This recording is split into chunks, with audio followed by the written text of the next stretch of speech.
What's up, everybody? It's your girl, me, my Simeon, and I'm back with another video. Hoes.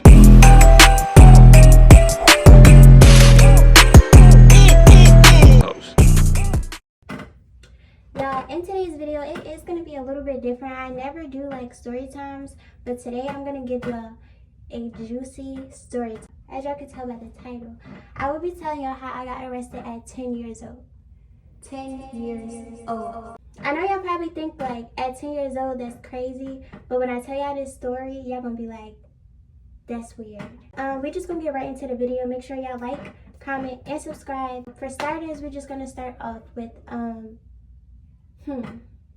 me and my sister, me and my older sister, not my oldest sister, but the one right before me.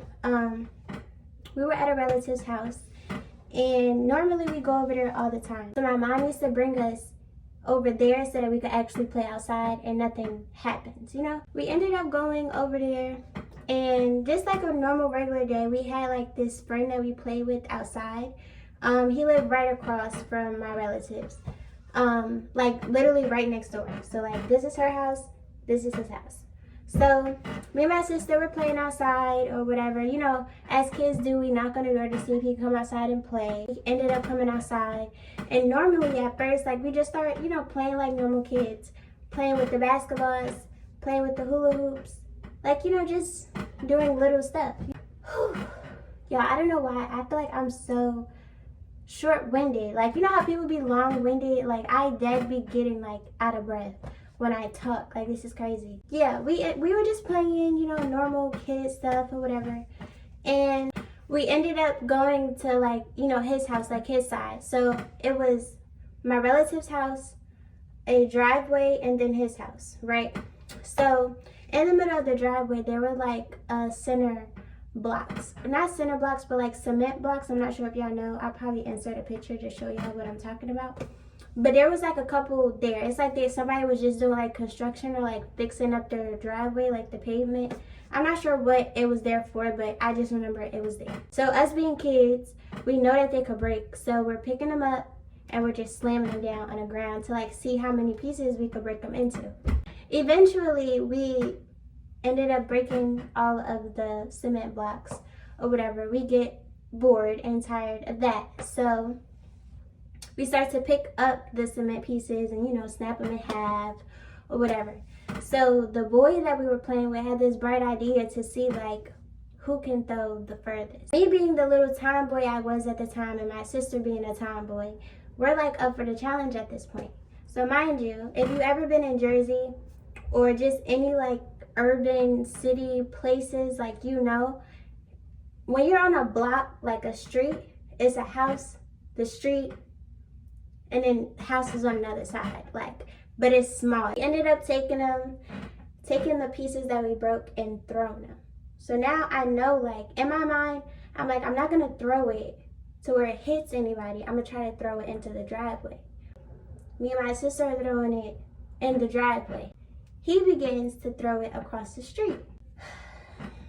It's going over houses. The people, you know, that lived across the street had like trampolines, so like it's hitting the trampoline gate or whatever. Like, it's just a whole bunch of, like, we're being kids at this point. Like, nobody's thinking like, okay, this is gonna cause any harm, because we're kids. There was this big piece of the cement block that nobody had the strength to kind of break or throw down. Like, it just wouldn't break. So I remember the boy picked up it was like a big piece like this big, and he threw it across the street, and a car alarm goes off. It's like, okay, you hear that? Something just went wrong, or somebody wants you to get away from their car. So we go our separate ways or whatever. I'm going back to, well, me and my sister are sitting back on our relative's porch or whatever. We're sitting there like nothing happened, and this guy comes outside from across the street. So he's like, I'm thinking he's just coming to turn off his car alarm. He goes closer to the car and he's like, what the fuck?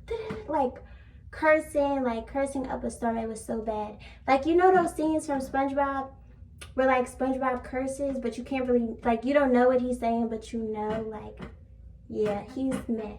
We ended up going in the house after he was like, you know, screaming, yelling, all this other stuff. Me and my sister are in the house like frantic, because it's like, okay, we know that he threw something and it turned the alarm on or whatever. So like, what's wrong? What's happening? By the time that we got into the house, the boy that we was with completely disappeared. Like I said, when we were sitting on the porch, the boy that we was with wasn't there with us. I just remember it was me and my sister. We're sitting in the house. I think like 10, 15 minutes probably go by. And I'm thinking like, okay, everything's good. Like the car alarm not on. He's probably just like, we don't know what he's upset about because we didn't see anything. We get a knock at the door. Us being kids, you know the saying, do not answer the door for anybody. I don't care who it is. They don't care who it is. They don't care if it's God at the door. You better not answer that door. So we knew that once somebody was knocking on the door, we weren't going to be able to open that door. She has to come open the door. So they knock again, like I want to say like 3 or 4 times. They're just banging on the door. She goes to the door and it's the police. So as she's talking to the police outside, we're still in the house. Mind you, we're trying to ear hustle to see like what's going on, because we obviously know like, okay, we did something wrong, but we don't know to what extent, you know? For the police to be here is crazy. She's outside and she's talking to them or whatever, and then she comes back in, I want to say like 2 minutes later, and she's asking us what happened outside, and then we go to explain to her what happened, and she's like, oh, you guys are lying. Roger, we just gonna call him Roger, from next door said that it was y'all. The police went to go talk to the little boy that we were playing with, and he basically told them that it was us that threw a rock. Mind you, we still don't know to what extent we're about to get in trouble for it. We didn't know that it was illegal to throw rocks. When my relative told us that we broke someone's windshield, our hearts dropped, like completely dropped. It was like a terrible feeling. So now in my head, like, wait, so like, did you throw it? Did I throw it? But we all knew it was him. Why would you say it was us? Like, was it us? Like, wasn't it you? My sister being older, she's trying to convince me like, you know, they can't really do anything. We're just gonna get in trouble with my relative. Like, it's fine. Next thing I know, we get told to come outside to put our jackets on and all this other stuff. We're talking to the guy whose window shield is cracked, and he's basically telling us like, yeah, he said that you guys did it, all this other stuff. I think he said he didn't want to press charges for vandalism or us vandalizing his car, something. He just wanted it to be paid for.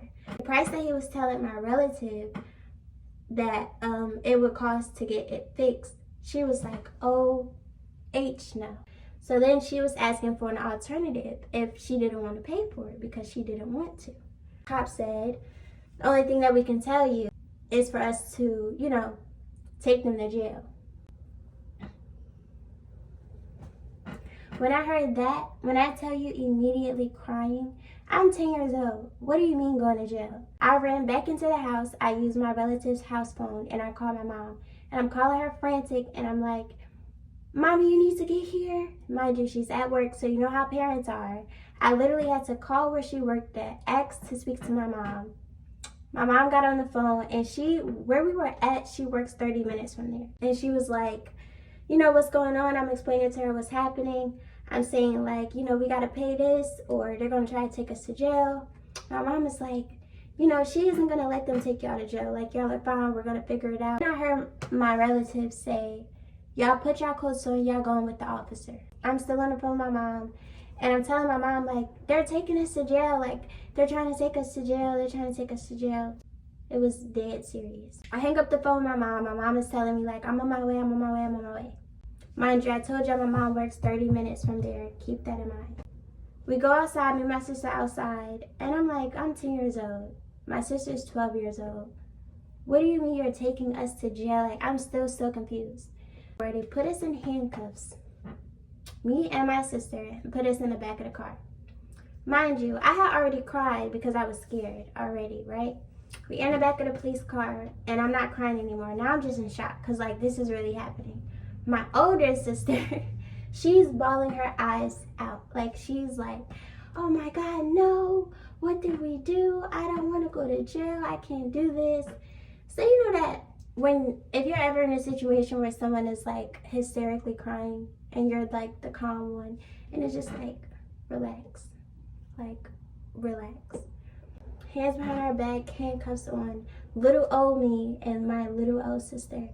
And they're like, yeah, we're gonna do this, we're gonna do that. They're more so talking to my relative about what's going on, further steps, and she's trying to give them my mom's information to come pick us up. So as we're sitting in the back of the police car, I just remember looking out the window, and my relative, the guy whose window is cracked, and the police officer, they're all like discussing stuff, but we can't really hear what they're saying. Yeah, so they're all discussing stuff. We can't really hear what they're saying. I just remember hearing my mom's tires like,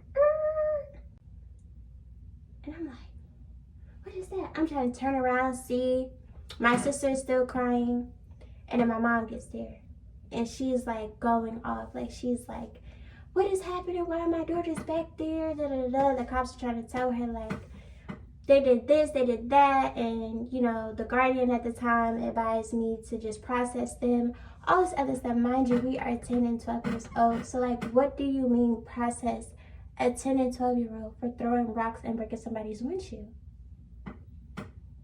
What do you mean? So my mom's going off, you know, she's saying what she's saying, and then they're like, oh, well, they're already basically arrested, so you can't like unarrest them, you have to come pick them up from the station. Yeah, so we ended up going there. My mom was there to meet us, and basically we just got like this little citation that my mom had to pay, and then my mom ended up having to pay for the windshield as well. That was the story time on how I got arrested. I'm not sure if that was boring or not, but you know, I don't think my life is really that like amusing. And again, that happened when I was 10. I'm 22 now, so yeah. It's just, do not throw rocks. Do not throw rocks and try to hide your hands. Don't do that, because it's never gonna work out. I'm out now, better than ever, you know? You know, I did my time. I did a crime, so I had to do my time. In jail for 2 minutes. Yeah, put me on baddies, because I'm one of them. I'm just playing, y'all. I'm not proud of that. It was definitely some young kid stuff, but you know, it is what it is at the end of the day. I hope you guys actually enjoyed sitting here and talking to me, and yeah, love you guys. Make sure you like, comment, and subscribe. This is Vlogmas Day fucking 7.